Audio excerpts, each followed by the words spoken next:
हाय, good morning. आज आपण आहे ना मशीन चॅप्टर करतोय. फिजिक्सचा तिसरा चॅप्टर आहे. सगळ्यात जास्त इम्पॉर्टंट चॅप्टर आहे. ह्यातले मोस्टली 2 क्वेश्चन येतात. न्यूमेरिकल पॉईंट ऑफ व्ह्यू तर खूप महत्त्वाचं आहे. एक क्वेश्चन किंवा 2 क्वेश्चन न्यूमेरिकलमध्ये खूप असतात, म्हणजे असं कन्सेप्ट वाईज चॅप्टर खूप सोपं आहे आणि ह्याच्याशिवाय आपलं काम होत नाही कुठलं. तुम्हाला नावात कळालं असेल, चॅप्टरचं नाव आहे मशीन, त्याशिवाय आपलं कोणतंच काम होत नाही. सो स्टार्ट करूया मशीन. पहिले आपण बघूया मशीन काय असतं. ठीक आहे, तर टाईप्स बघायचे, आपल्याला मशीनचा फायदा काय होतो ते सगळं आपण बघूया. ठीक आहे, चला. तर पहिले आपण काम करूया. मशीन काय करतं रे? पहिली गोष्ट, मशीनचा उपयोग काय? जर तुम्ही ऑब्झर्व करता, मशीन तुमचं काय करतं, बेसिकली काय करतं. जर फिजिक्सच्या लँग्वेजमध्ये बोलायचं झालं, आपल्या नॉर्मल लँग्वेजमध्ये आपण बोलू शकतो की मशीन आपलं काम सोपं करतं, राईट. पण फिजिक्सच्या लँग्वेजमध्ये असं नाही म्हणू शकत. फिजिक्सच्या लँग्वेजमध्ये काय करतो आपण, तुमचं काम सोपं करतं म्हणजे तुमची एनर्जी कमी करतं. म्हणून त्याला आपण असं म्हणतो, is a device. One second, त्याला नीट करतो camera. Machine is a device which is use to transmit force. हे इम्पॉर्टंट. काय करतं तुमचं मशीन काय करतं, तुमचं फोर्सला ट्रान्समिट करतं. म्हणजे कसं, तुमचं इथे काम फोर्स कमी करतो किंवा जास्त करतो. ऑल सेट आहे. ओके. आता मशीनचे जर तुम्ही बघाल, एकदमचा त्यांचा आवडीचा क्वेश्चन आहे. एकदमचा आवडीचा क्वेश्चन काय आहे, फंक्शन्स काय मशीनचे फंक्शन्स काय. म्हणजे इमॅजिन करा, तुम्हालाही माहिती आहे की मशीनचे फंक्शन काय आहे. ते 2 गोष्टी. तुमचं फोर्स मल्टिप्लायर असतं. फोर्स मल्टिप्लायर म्हणजे काय, तुम्ही कमी फोर्स अप्लाय करायचा पण तो तुम्हाला जास्त फोर्स अप्लाय करून देतो. त्याचं बेस्ट एक्झाम्पल आपण जे रस्ता खोदायचं काम करतो, JCB वगैरे, आठवलं तुम्हाला, ते फोर्स मल्टिप्लायर आहे, राईट. दुसरं आहे स्पीड मल्टिप्लायर. स्पीड मल्टिप्लायर म्हणजे काय असं माहिती आहे का, आता फॉर एक्झाम्पल गाडीचं एक्झाम्पल तुम्ही घेता, गाडीमध्ये तुमचं स्पीड मल्टिप्लाय होतं, म्हणजे स्पीड वाढवतं बेसिकली, राईट. ते दुसरं काम झालं. तिसरं काम काय होतं माहिती आहे का, तुमचं चेंज ऑफ डिरेक्शन एफर्ट करतो. आता तुम्हाला जर तुम्ही जिममध्ये कधी बघितलं का, एखादा इन्स्ट्रुमेंट असेल, आता तुम्हाला एक्झाम्पल मी डायग्राम काढून दाखवतो. इथं ह्या साईडला ही पुली असते बेसिकली. हा तुमचा इथं तुम्ही वेट ठेवलेलं असतं, राईट. आता तुम्ही ह्याला असं उचलू शकता, राईट. पण असं उचल्यानं काय होतं माहिती आहे का, खूप जास्त ताकद लागतं.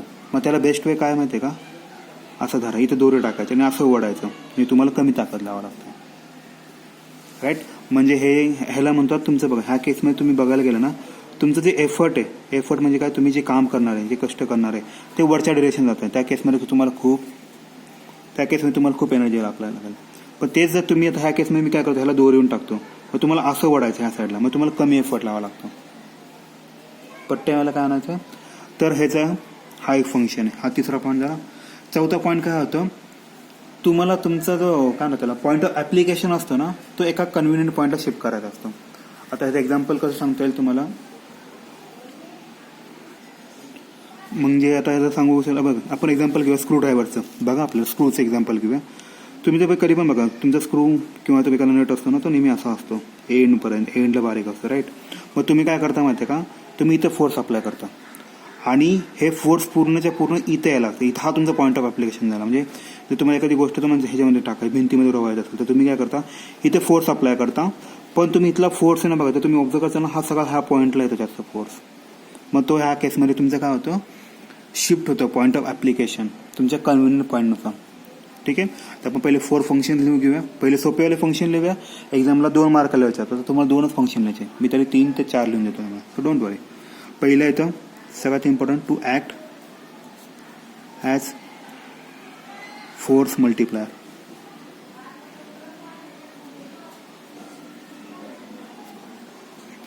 दुसरं आहे to multiply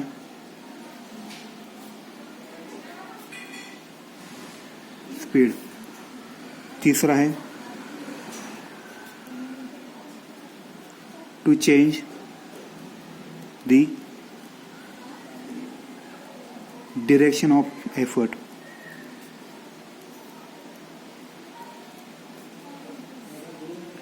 Direction effort applied for greater ease and comfort. खूप महत्त्वाचे पॉईंट आहे. आणि चौथा पॉईंट आहे, नाही लिहिलं तर चालून जाईल कारण 2 मार्कला विचारतात. To shift point of application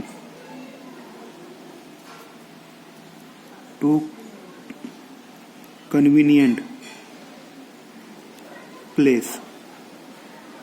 ठीक आहे, लक्षात एक्झामला 2 मार्काला विचारतो, त्यामुळे तुम्ही 2 पॉईंट जरी लिहिले तरी सफिशियंट आहे. So don't worry about it. Okay, आता आपण काय बघितलं, मशीनचे फंक्शन बघितलं. त्यानंतर त्यांचा आवडता एक क्वेश्चन आहे, व्हॉट इज मशीन किंवा व्हॉट इज सिम्पल मशीन असं म्हणून विचारतात. ते सिम्पल मशीन म्हणून एक डेफिनेशन विचारतात. ठीक आहे, आपण ती लिहून घेऊया. सिम्पल मशीनचे डेफिनेशन विचारतो, अ machine is used to transfer energy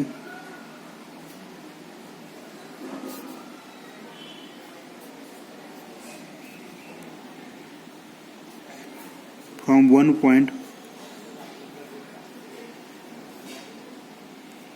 to the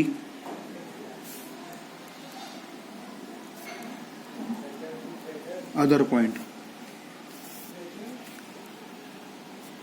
and allow us to do work that could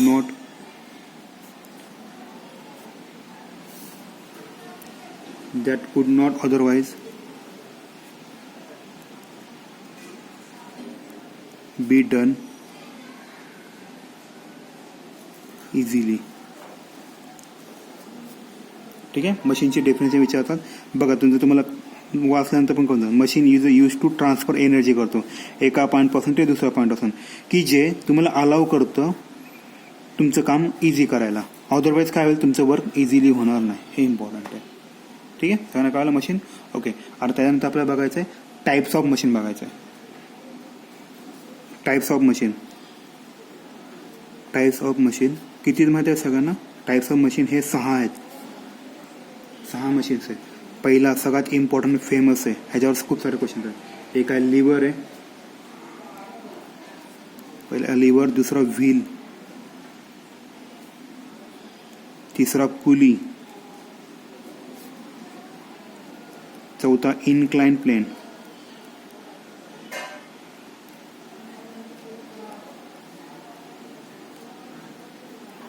पाचवा आहे स्क्रू आणि 6वा आहे वेज. सेम लॉजिक आहे. 2 मार्काला विचारतात, तुम्हाला कोणते 2 किंवा 3 लक्षात ठेवा, काय प्रॉब्लेम नाही.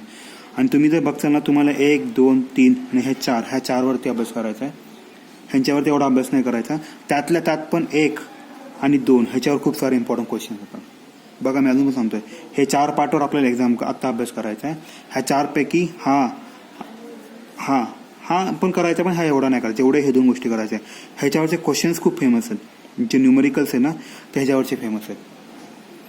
ह्याच्यावरचे न्यूमेरिकल पण फेमस आहेत, पण ह्याच्यावरचे सगळ्यात जास्त न्यूमेरिकल फेमस आहे. तुम्हाला कळून जाईल, जेव्हा आपण न्यूमेरिकल बघा तेव्हा तुम्हाला कळून जाईल. ठीक आहे, तर आपण आता 1 बाय 1 चालू करूया.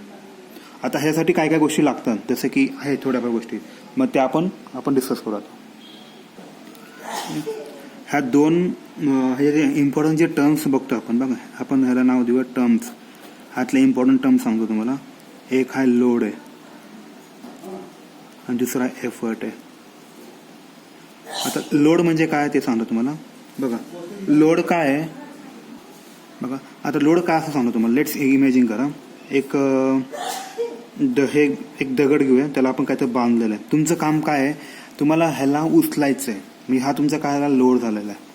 पण हा काय करतो, रेजिस्ट का करतो, कारण की ह्याला उठायचं नसतं, ह्याला काम करायचं नसतं. पण आपण ह्याला आपण ह्याला एफर्ट अप्लाय करतो, मग तो लोड होतो.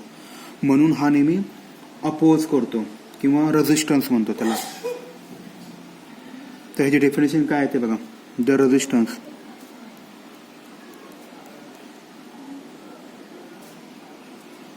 Is the force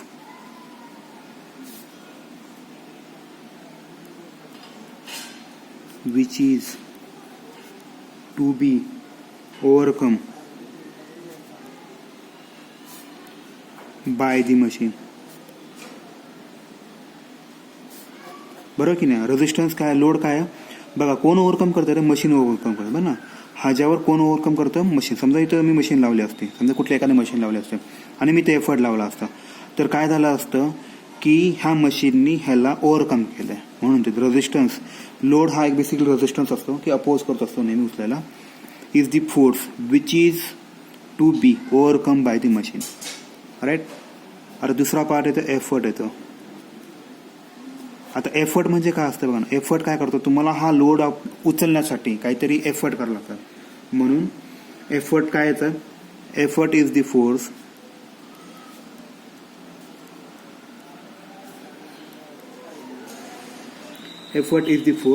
applied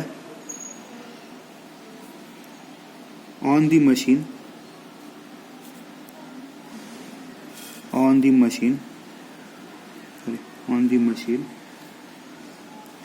to overcome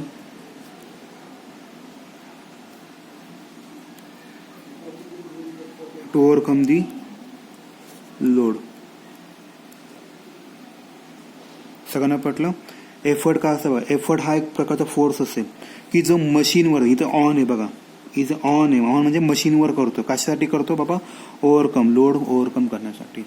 आणि इथं काय करतो, फोर्स आहे अप्लाय होतं मशीनवरती to be overcome by the machine. तर बाय दी मशीन आहे आणि ऑन दी मशीन आहे, म्हणजे मशीननी केलेलं काम आणि मशीनवर केलेलं काम. लक्षात ठेवा. बघा, लोड म्हणजे काय, हे काम कोण करतं, मशीननी केलं, म्हणून बाय दी मशीन आलेलं आहे. Overcome by the machine. आणि ओव्हरकम ह्या केसमध्ये काय होणार आहे, ऑन दी मशीन अप्लाय होणार, कारण तुम्ही मशीनवर एफर्ट अप्लाय करणार आहे आणि मशीन तुम्हाला आउटपुट म्हणून लोड उचलून देणार आहे. पटलं सगळ्यांना. हे खूप महत्वाचं आहे. ओके. त्याच्यानंतर आहे ना, आता आपण जे मशीनची कन्सेप्ट बघतो, आपण आतापर्यंत मशीन बघतो. मशीनमध्ये तुम्ही कधी पण बघा, एक सिंपल कन्सेप्ट सांगता येईल. लोड इंटू लोड आर्म हा त्यांचा आवडता फॉर्म्युला आहे. आणि एफर्ट इंटू एफर्ट आर्म हा मशीनचा फॉर्म्युला आहे. ह्याला आपण लॉ म्हणू शकतो किंवा हा तो लॉ अप्लाय करतो. हा लक्षात ठेवायचा. ह्याच्यावरती न्यूमेरिकल्स आहेत. म्हणजे load into load arm is equal to effort into effort arm. म्हणजे समजा तुम्हाला एखादी गोष्ट, अजून बरोबर सीसॉ वाले कन्सेप्ट आपण एक्झाम्पल पण बघितले सीसॉचे. समजा एखादा व्यक्ती इथं बसलाय, त्याचं वजन आहे बाबा 50 kg. बरोबर, हा लोड झाला. आता लोड आर्म म्हणजे काय, तुम्हाला ह्याला काय करायचं आहे, ह्याला ऑब्विस हा 50 kg असल्यामुळे हा इकडे जाणार आहे. बरोबर की नाही. हा तुमचा लोड झाला. लोड आर्म किती झाला, हा किती डिस्टन्सचा आहे. बरोबर. आता जर तुम्हाला ह्याला बॅलन्स करायचं तर तुम्हाला काहीतरी एफर्ट ह्या साईडला अप्लाय करावं लागेल. आता मी एफर्ट अप्लाय करतोय, अजून करा, मी एफर्ट अप्लाय करतोय 25 kgचा. पण ते कुठं अप्लाय करतोय, ह्यांचं मल्टिप्लिकेशन असतं. म्हणून एफर्ट इंटू एफर्ट आर्म हा त्याचा फॉर्म्युला आहे. तुम्ही इथं एफर्ट अप्लाय करणार आहे आणि हा एफर्ट आर्म झाला. सगळ्यांना पटला. हा खूप महत्त्वाचा लॉ आहे, लक्षात ठेवा. एक्झामला विचारत नाही, त्याच्यावरती न्यूमेरिकल विचारतात. ठीक आहे. म्हणून फॉर्म्युला काय, load into load arm is equal to effort into effort. हा आपला बेस्ट ऑप्शन आहे. आपलं गार्डनचं सीसॉ असतं ना, ते वाला. ठीक आहे. आम्ही पुढचा पार्ट बघूया. त्याच्यावर सगळ्यात जास्त इम्पॉर्टंट पार्ट आहे. पुढचा आहे मेकॅनिकल ॲडव्हान्टेज.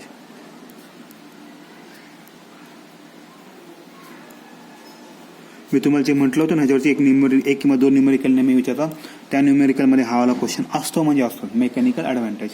आता मेकॅनिकल नावात आहे, ॲडव्हान्टेज म्हणजे काय, फायदा. मेकॅनिकल म्हणजे काय होतं, मशीन म्हणजे त्या लेवलच्या लॉजिक्स म्हणता येईल आपल्याला. मेकॅनिकल ॲडव्हान्टेज ह्याचा फॉर्म्युला, ह्याचं डेफिनेशन बघा. It is the ratio of, बघा, it is the ratio of load to the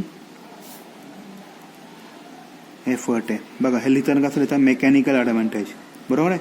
ratio कोणाकोणाचा आहे बाबा, लोडचा आहे आणि टू दी एफर्ट म्हणून एफर्टचा आला. इमॅजिन करा, लोडला आपण त्याचं पहिलं लेटर एल आहे, एफर्टचं पहिलं लेटर ई आहे, म्हणून मेकॅनिकल ॲडव्हान्टेजचा फॉर्म्युला काय आला, लोड अपॉन एफर्ट आला. बरं, आता एक क्वेश्चन आहे. आपण मग असे बघितलं, लोड काय आहे, इट इज इ फोर्स आहे आणि एफर्ट पण फोर्सच आहे. बरोबर की नाही. बघा, लोड पण फोर्सच आहे आणि एफर्ट पण फोर्सच आहे. राईट.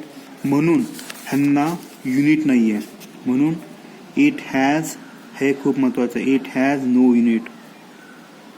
एक्झामला विचारता what is meant by mechanical advantage आणि राईट डाऊन इट्स युनिट. मग तुम्ही काय लिहायचं, इट हॅज नो युनिट. का? It is the ratio of same quantity. Same क्वांटिटीचा रेशिओ म्हणजे फोर्स आणि फोर्सचा युनिट आहे. मग या फोर्स आणि फोर्सचं जे युनिट असतं ते एकमेकांना कट करतील, म्हणून ह्याला युनिट नाही. एक्झामला विचारतो, त्यामुळे हे लक्षात ठेवणं तुमचा भाग आहे. ठीक आहे. मेकॅनिकल ॲडव्हान्टेज खूप महत्त्वाचं आहे. ओके, बरं. आता काय होतं माहिती आहे का, ह्याच्या बेसवर 3 गोष्टी लय महत्त्वाच्या. आता त्या गोष्टी काय असतात ते पण तुम्हाला सांगतो. आपण थोडासा एक लॉजिकली विचार करायला प्रयत्न करू. बरं, सगळ्यांना तर ही गोष्ट सांगतो, तुम्हाला सगळ्यांना रेशिओची कन्सेप्ट माहीत असते. बघा, मी तरी पण सांगतो.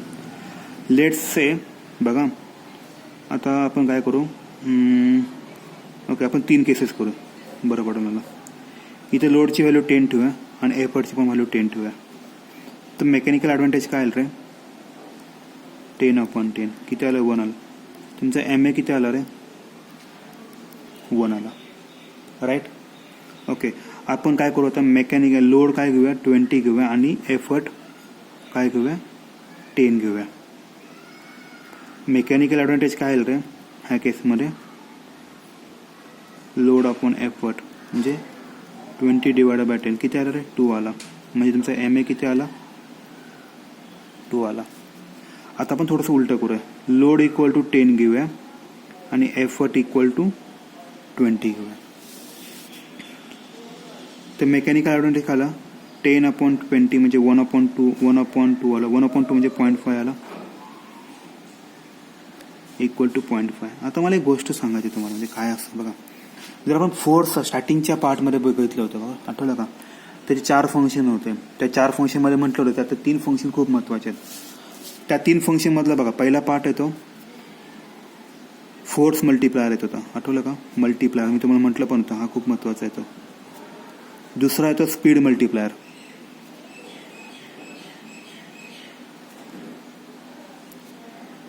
आणि तिसरा येतोय change the duration of effort. Duration of effort, इथं एफर्टचं स्पेन सुटलं. Okay, effort. आता प्रत्येकाच्या मागं हे, आता लेट्स एखादी गोष्ट फोर्स मल्टिप्लायर आहे, एखादी गोष्ट स्पीड मल्टिप्लायर आहे, किंवा एखाद्याच्या टास्क आहे चेंज ड्युरेशन एफर्ट. हे कसं ठरवतं, हे ठरवतं त्यांच्या मेकॅनिकल ॲडव्हान्टेजच्या क्वांटिटीवर. हे त्यांचे काय करतं, मेकॅनिकल ॲडव्हान्टेजच्या व्हॅल्यूवर. जर तुम्ही तिथं बघचाल मेकॅनिकल ॲडव्हान्टेज इक्वल टू 1 आहे, जर तुम्ही हे बघता किती मेकॅनिकल ॲडव्हान्टेज इक्वल टू 2, याचा अर्थ काय आहे, ह्याची व्हॅल्यू मेकॅनिकल ॲडव्हान्टेज जर ग्रेटर दॅन 1 असेल. आता 0.5 ऑब्वियस म्हणजे लेस दॅन 1 आला, मेकॅनिकल ॲडव्हान्टेज खाली लेस दॅन 1 आला. तर ह्याच्या बेसवर ठरतं की तो काय फोर्स मल्टिप्लायर आहे या स्पीड मल्टिप्लायर. जेव्हा मेकॅनिकल ॲडव्हान्टेज इक्वल टू 1 होतो तर ह्याचं काम असं change the direction of effort.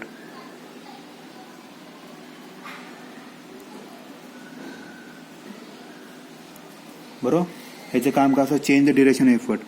ह्याचे काम असतं जेव्हा मेकॅनिकल ॲडव्हान्टेज ग्रेटर दॅन 1 असतं, त्याचं काम असतं फोर्स मल्टिप्लायर. जेव्हा मेकॅनिकल ॲडव्हान्टेज लेस दॅन 1 असतो तो असतो स्पीड मल्टिप्लायर. हे लक्षात ठेवा, ह्याच्यावर खूप क्वेश्चन्स आहेत आणि ह्या चॅप्टरमधले इम्पॉर्टंट ह्याच गोष्टी जास्त नाही आहे आणि थेरटिकल पॉईंट आपण ह्या चॅप्टरमध्ये खूप कमी विचारतात. ठीक आहे, तर ह्या गोष्टी आपण परत लिहून घेऊया. सगळ्यांना कळलं, फोर्सचे 3च कन्सेप्ट आहेत. एक आहे फोर्स मल्टिप्लायर आहे, speed multiplier, change the direction effort आहे. राईट. आता मेकॅनिकल ॲडव्हान्टेजची व्हॅल्यू जर 1 असेल तर त्याचं काम असतं चेंज द डिरेक्शन एफर्ट असतं. जेव्हा मेकॅनिकल ॲडव्हान्टेजची व्हॅल्यू ग्रेटर दॅन 1 असते तेव्हा तो फोर्स मल्टिप्लायर असतो.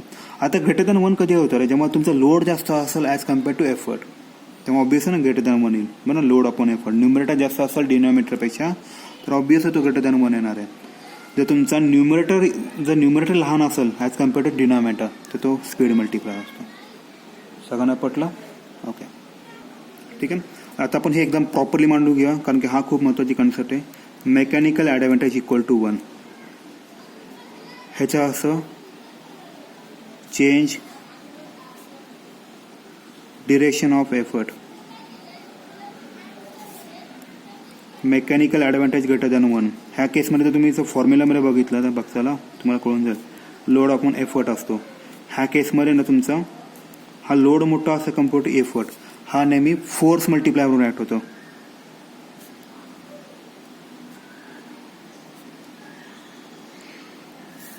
जर मेकॅनिकल ॲडव्हान्टेज लेस दॅन 1 असेल तर ह्या केसमध्ये जर तुम्ही ऑब्झर्व करता लोड अँड एफर्टचा फॉर्म्युलानुसार मी टाकायला प्रयत्न केला तुमचा एफर्ट मोठा असतो ॲज कम्पेअर टू आणि हा नेहमी स्पीड मल्टिप्लायर असतो हे लक्षात ठेवायचं. आता ह्याच्यावर क्वेश्चन्स आहे बाबा सीझर हा नेहमी स्पीड मल्टिप्लायर का असतो. ठीक आहे. बाकीचे असे क्वेश्चन्स आहे तुम्हाला ते मी तुम्हाला सांगून देईल. मग ह्याचे क्वेश्चनचे आन्सर हे कशा ठरतं सगळं ह्याच्यावर ठरतं. ठीक आहे. ठीक आहे. आता ह्यामध्ये तुम्हाला अजून एक दोन गोष्टी सांगायच्यात. बघा आपण एक माशी एक रूल मी सांगितलं ना हा एक लॉ खूप महत्त्वाचा आहे त्याच्यावरती खूप सारे क्वेश्चन विचारतात. आठवलं तुम्हाला तो वाला क्वेश्चनबद्दल मी तुम्हाला एक गोष्ट सांगायची. बघा तर आपलं मी परत सांगतो वाटलं होतो कारण तो महत्त्वाचा आहे. बघा मी काय लिहिलं होतं मी शॉर्टकटमध्ये लिहितो एल फॉर लोड लिहितो आणि एल ए म्हणजे लोड आर्म लिहिला is equal to E for effort आणि ई ए म्हणजे काय एफर्ट आर्म असंच आहे ना load into load arm is equal to effort into effort arm. आपण जरा बघा आता मेकॅनिकल ॲडव्हान्टेजचा फॉर्म्युला तुम्ही बघताय काय अरे लोड आपण एफर्ट आहे म्हणजे हा लोड झाला हा इकडे मल्टिप्लाय करायला डिवाइड झाला तुमचं काय रे E A upon L A झालं. आता ह्याच्या बेसवर तुम्हाला खूप सारे क्वेश्चन्स आहे. बघा मी काय लिहिलं आहे एफर्ट आर्म लिहिलं आणि लोड आर्म लिहिलेलं आहे बरोबर आहे. म्हणजे मेकॅनिकल ॲडव्हान्टेजचे दोन जर बघायला गेलं तर आपला एकच फॉर्म्युला आहे लोड अपॉन एफर्ट आहे किंवा ह्याला मी असं लिहू शकतो का बघा एफर्ट आर्म हे मला हे खूप महत्त्वाचं आहे. ह्याच्यावर तुम्हाला कळून जाईल की कुठल्या गोष्टीचा मेकॅनिकल ॲडव्हान्टेज जास्त आहे किंवा कमी. Effort arm upon load arm. ठीक आहे. म्हणजे जर तुम्ही बघता ह्याचे दोन फॉर्म्युला आपण आता थोडेसे क्वेश्चन ट्राय करू म्हणजे तुम्हाला एक आयडिया होऊन जाईल. तर तुम्हाला मी 2 क्वेश्चन दाखवतो आपण ह्याबद्दल आपण ठरवू ह्याचा मेकॅनिक आता एक्झामला क्वेश्चन विचारतात ह्याला सीझर आहे. आता एक्झामला क्वेश्चन काय विचारता बघा why scissor is called as speed multiplier. बघा मी काय म्हणतो why scissor is called as speed multiplier. आता आपण जे चेक केलं की बा स्पीड मल्टिप्लायर म्हणजे काय असं आहे त्याचा मेकॅनिकल ॲडव्हान्टेज काय असतो लेस दॅन 1 असतो राईट. तर आपल्याला प्रूव्ह करायचं आहे की त्या सीझरचा मेकॅनिकल ॲडव्हान्टेज काय लेस दॅन 1 आहे. आता आपण ते कसं करायचं ते सांगतो तुम्हाला. बघा ऐकलं लिहितं कारण पुस्तक करावं नाही. आता ही सीझर दिसते सगळ्यांना याला साईडला घेतो ओके. बघा ना सीझर दिसते सगळ्यांना. आता त्या सीमाची करा तर सीझरला तुम्ही जेव्हा तुम्ही चालवचाल तेव्हा ती ह्या पॉईंटपासून इकडं किंवा इकडं असं होणार आहे राईट. म्हणजे इथून हा तुमचा फलक्रम झाला असा टाईपमध्ये आणि इकडचा बाड इकडचा बाड म्हणजे जर बघायला गेलं आता तुम्ही मला सांगा तुम्ही इथून इथं ह्याच्यामध्ये बोर्ड घालणार आहे तर इथून इथलं डिस्टन्स तुम्हाला जर बघायला जर तुम्ही बघताल ना तर असं दिसतं ते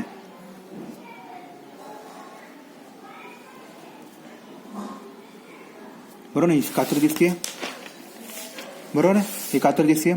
आता जर तुम्ही बघताल हा तुमचा एफर्ट आर्म आहे पॉईंट आहे ना हे तुमचं हे काम करून घेणं काम करणार आहे सॉरी बरोबर. तुम्ही काम कुठून करणार आहे इथं तुम्ही इथं एफर्ट लावणार बरोबर इथं त्या ह्यामध्ये बोटं घालणार इथून एफर्ट लावणार तुमचं तुम्ही जरा बघून तुम्हाला कळतंय. बघा हा तुमचा एवढा काय हा तुमचा झाला लोड आर्म आहे हा तुमचा एवढूसा एफर्ट आर्म आहे बरोबर की नाही. मग तुम्हाला एवढं कळतंय ना तुमचा लोड आर्म हा काय मोठा as compare to effort arm. Load arm हा मोठा as compare to effort arm. बरं आता आपण मेकॅनिकल ॲडव्हान्टेजचे 2 फॉर्म्युला बघितला त्यातला सेकंड वाला फॉर्म्युला काय होता effort arm divided by load arm. आता जस्ट इमॅजिन करा ह्या केसमध्ये तुम्हाला कळतंय डिनॉमिनेटर मोठा आहे. ॲज्युम करा डिनॉमिनेटरची ह्याची व्हॅल्यू मी 20 ठेवतो ह्याची व्हॅल्यू मी 10 ठेवतो कारण डिनॉमिनेटर माझा मोठा आहे बघा ना बरोबर. तर मी ह्यामध्ये टाकलं तर काय दिसेल ना मला 10/20 म्हणजे 1/2 दिलं म्हणजे किती आलं 0.5 विच इज लेस दॅन 1 म्हणून सीझर जे आहे ते स्पीड मल्टिप्लायर असं. एक्झामला असा क्वेश्चन विचारता कळाला सगळ्यांना. एक्झामला क्वेश्चन करायचा why scissor is a speed multiplier. मग त्याच्या मागचं कारण काय त्याच्या मागचं कारण आहे त्याचा मेकॅनिकल ॲडव्हान्टेज हा लेस दॅन 1 असतो. आता तो प्रूफ कसा करायचा लिहायचा मग scissor has a greater load arm than compared to effort arm. So it's a mechanical advantage less than 1. इथं लिहायचं लोड आर्म मोठा as compare to effort arm त्याच्यामुळे त्याचा मेकॅनिकल ॲडव्हान्टेज लेस दॅन 1 आहे म्हणून scissor is a speed multiplier. सगळ्यांना पटलं all set आहे. आता त्यानंतर अजून एक क्वेश्चन विचारतात हे सीझरचं एक्झाम्पल झालं. दुसरी गोष्ट तुम्हाला पायलर माहिती आहे का रे पायलर म्हणतात त्याला. पायलर एक्झामला विचारला होता why plier is a force multiplier.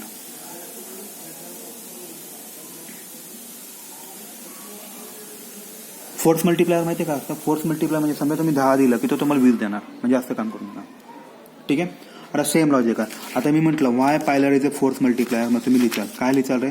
Force मल्टिप्लायरचा मेकॅनिकल ॲडव्हान्टेज काय असतो? नेहमी ग्रेटर दॅन असतो. याचा अर्थ तुमचा लोड मोठा पाहिजे.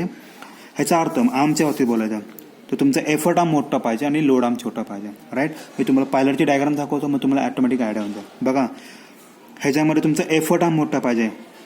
फॉर्म्युला बघा, mechanical advantage effort arm upon load arm. हा ग्रेटर दॅन 1 कधी येईल? जेव्हा तुमचा न्यूमरेटर मोठा होईल ॲज कम्पेअर एफर्ट लोड आर्मपेक्षा. म्हणून ह्या केसमध्ये तुमचा effort arm should be greater than load arm. इथे मी शॉर्टकट इथे लिहितो वाटलं सर. तुमचा EA म्हणजे आर्म आहे लक्षात ठेवा. EA greater than load arm असेल त्यामुळे ग्रेटर दॅन 1 असतो. आता आपण ते प्रूफ करून बघूया. ठीक आहे. मी तुम्हाला डायग्राम पण दाखवतो आणि सॉल्व्ह करू आपण. ठीक आहे. सगळ्यांना कळलं डायग्राम? आता तुम्ही जर डायग्राममध्ये बघता ना, बघा तुम्हाला असं कळतं हे आहे ना तुमचं.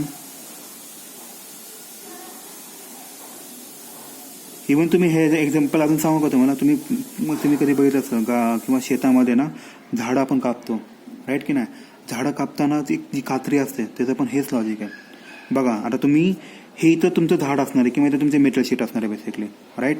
तर तुमचं तुम्ही इथं बघताल ना, इथं तुमचा लोड असणार आहे ज्याला तुमच्या काम करायचं. तर तुम्ही विचार करा, हा तुमचा एवढूसा लोड आर्म आहे, बरोबर. आणि तुम्ही हात ऑब्वियस आता कट करता तुम्ही ऑब्वियस इथं हात लागणार आहे. म्हणजे इमॅजिन करा, त्याला मी इथं आणतो. हा तुमचा झाला एफर्ट आर्म झाला, हा तुमचा झाला एफर्ट आर्म झाला, हा तुमचा लोड आर्म झाला, बरोबर. मग आपला मेकॅनिकल ॲडव्हान्टेजच्या फॉर्म्युलानुसार बघा, एम इज इक्वल टू काय? Effort arm divided by load arm.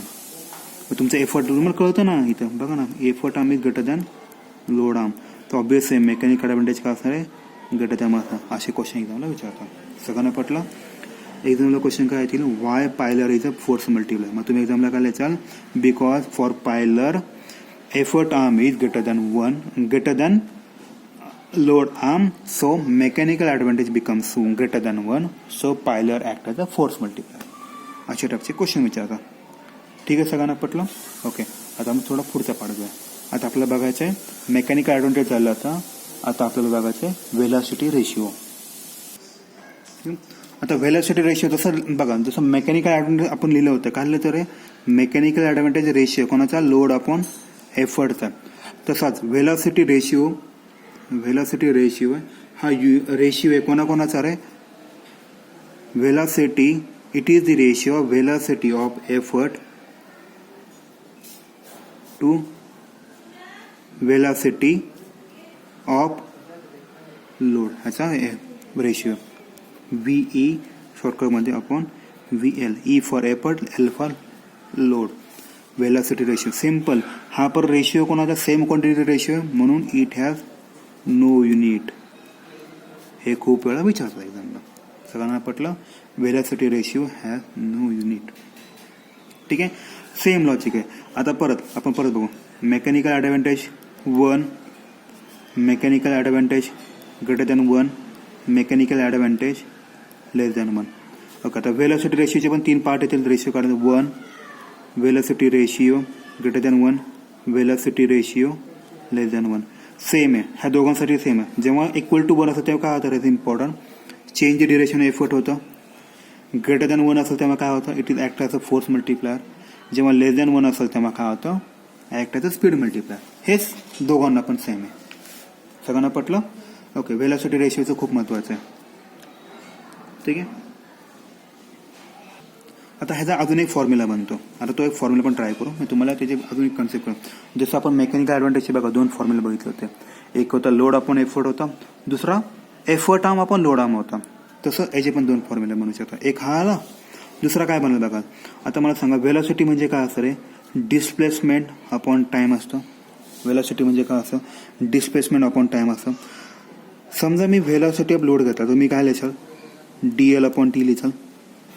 समजा तुम्ही व्हेलॉसिटी E घेतला म्हणजे व्हेलॉसिटी एफर्ट घ्या, DE अपॉन DT घेतला. आता ह्या दोन्ही व्हॅल्यू उचला आणि तुम्ही इथे टाका, तर तुम्हाला काय दिसतंय बघा. VE म्हणजे काय आलं? DE अपॉन T आलं. आणि VL म्हणजे काय आलं? DL अपॉन T आलं. हा Tला T गेला म्हणजे काय आलं? DE upon DL. म्हणून व्हेलॉसिटी रेशिओचा अजून एक फॉर्म्युला आहे. ह्याला म्हणतात displacement of effort to displacement of load. हे दोन्ही पण फॉर्म्युला एक तर हा म्हणा किंवा हा म्हणा. बरोबर. Displacement of effort to the displacement of load.